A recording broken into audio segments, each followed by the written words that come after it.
Hello, welcome to Oxford Heirlooms. In this video we're going to attach the lace to the little sleeve and embroider a little rosebud right above the lace in the center of the sleeve. So I've got one sleeve done. It's got back written over here on the left, and my mirror image sleeve is over here. So let me show you how I did this. Okay, the first thing that I did, let me see if I can zoom out a little bit, was I pinned my sleeve to my lace shaping board, which is just simply a piece of foam core board. Then along the line that was drawn on the sleeve for the lace placement mark, about every half an inch, I put a straight pin into the edge of the lace. Okay, now what I'm going to do is I'm going to very carefully, leave that out of the way, I'm going to pin the lace, take that pin out, to the sleeve. I'm just turning my pins from being poking straight up to going through both layers of the lace and the fabric and laying flat on the foam core board. So I will go through and pin every pin flat along here, just following the line now that I've got it guided up.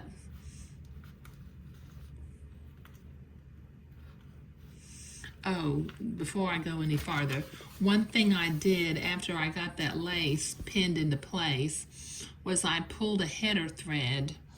Can you see that little header thread poking out? I pulled a little header thread halfway across the lace and then about 2 inches to the right. You see there the little header thread? And then 2 inches to the left. And I pulled that header thread and I gathered the lace a little bit so that it would fit that slope curve. Didn't want to forget to say that.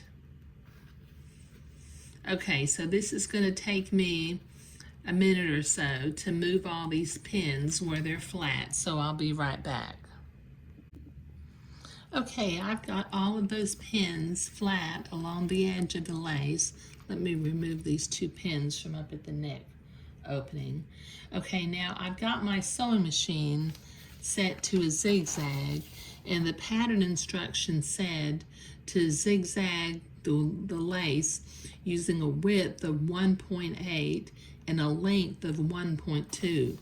But my sewing machine might be like yours, and I've got some preset widths I can't go in between. So I selected 1.5, which is slightly smaller than the 1.8, and I selected 1.0, which is slightly smaller than the 1.2. When I have to select a different length and width, I generally go a little bit smaller rather than a little bit bigger. Okay, now I like to sew my lace. I'm going to be sewing along the bottom of the lace. And when I zigzag my lace, for some reason, I like my lace to be on the right rather than on the left.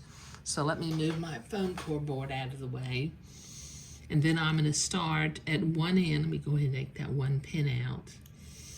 And I'm going to slowly zigzag. And what I'm doing is I'm catching the header, the left and right edges of the header as I sew along.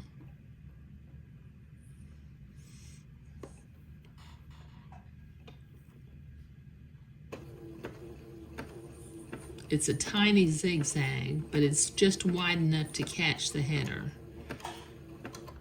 You want to take the pins out before you come to them, because you don't want the pins to get up underneath the presser foot. But just follow this slow little curve at the bottom of the lace.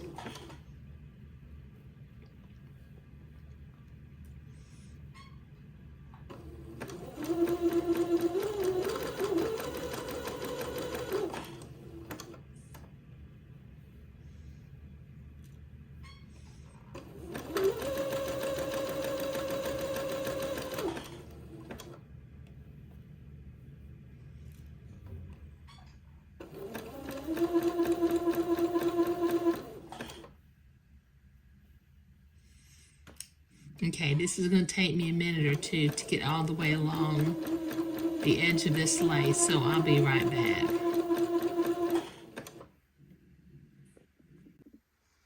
Okay, I've got the bottom of that lace zigzagged on, and I need to zigzag on the top, but before I do that, I'm going to go ahead and gently pull each of my 3 header threads again, just to make sure that that interior curve is as tight as it needs to be without any lace gapping through here. Okay. All right, now I'm going to sew this with the lace to the right using the same stitch width and length. Sometimes I pin this other side, but I don't think I need to because this curve is such a slow, long, smooth curve.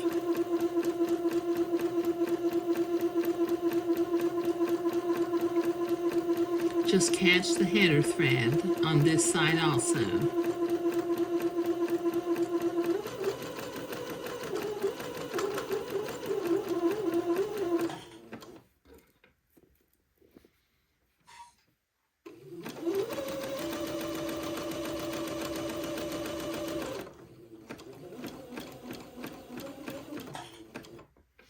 Okay, this is going to take me a minute or so to get to the end, so I'll be right back. Okay, I've got that lace zigzagged on both sides. Now these little header threads that I pulled are sticking out, so I'm going to use my embroidery scissors and simply nip them off close to the zigzag.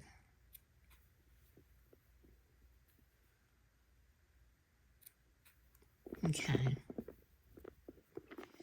Okay, now I'm going to use my tiny embroidery hoop, and I'll start with my single thread of blue embroidery floss, and I'll make my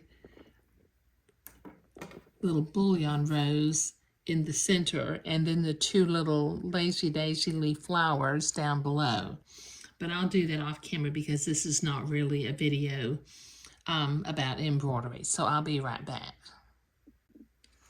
Okay, I've got both of my little rosebuds with the lazy daisy leaves done. This particular pattern specifically says, do not cut fabric away from behind the lace insertion. So I did not do that. Okay, in the next video, we will be sewing the sleeves to the front and back of the dress with that entre-deux seam that we previously worked on. But in this video, we were inserting the lace and doing the little rosebuds with the lazy daisy leaves. Oh, and you might notice at the very middle front, the middle center of the bottom, I have it marked with a little blue mark because I'm going to have to gather these sleeves later on, and I need to know where the center of the sleeve is. So that's that. Okay. All right. Thank you.